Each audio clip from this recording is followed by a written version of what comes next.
ওই ফিলিস্তিনের লিখে রাখেন আপনারা, মিডিয়া দিয়ে প্রচার করে দিয়েন, এই ফিলিস্তিনের বাবে লুদ নামক জায়গায় তাদের মিসায়া তথা কথিত মিসায়া মাসিহুদ দাজ্জালকে ঈসা আলাইহিস সালাম হত্যা করবেন ইনশাআল্লাহ। পৃথিবীর কোন শক্তি, কোন ন্যাটো, কোন ইউনাইটেড নেশনস, কোন ইউরোপিয়ান ইউনিয়ন, কোন IMF, কোন ওয়ার্ল্ড ব্যাংক, কোন সাম্রাজ্যবাদী শক্তি এই ভবিষ্যৎবাণীকে ঠেকাতে পারবে না ইনশাআল্লাহ। আপনি আপনাদেরকে চেষ্টা করতে দেন, সারা পৃথিবীর সমস্ত মুসলমানকে যদি এখন তারা মেরে ফেলে, তবুও এই অকাট্য ভবিষ্যৎবাণী ইনশাআল্লাহ তাআলা তারা পাল্টাতে পারবে না।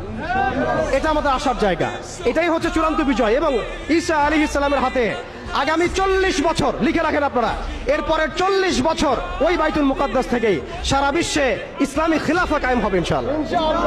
যে খিলাফা শব্দটা এখন রাজনৈতিকভাবে আপনারা নিতে পারেন না, হজম করতে পারেন না। আমি জানি আপনারা জানেন না, অনেকেই এটা অজ্ঞতার কারণেও হতে পারে, তারা হয়তো জানেন না, আমরা জানাতে এসেছি। এই যে খিলাফা শব্দটা তারা নিতে পারে না, এই খিলাফাই হবে পৃথিবীর শেষ শাসন ইনশাআল্লাহ তাআলা। এই খিলাফা দিয়ে বিশ্ব শুরু হয়েছিল, এই খিলাফা দিয়েই বিশ্ব শেষ হবে।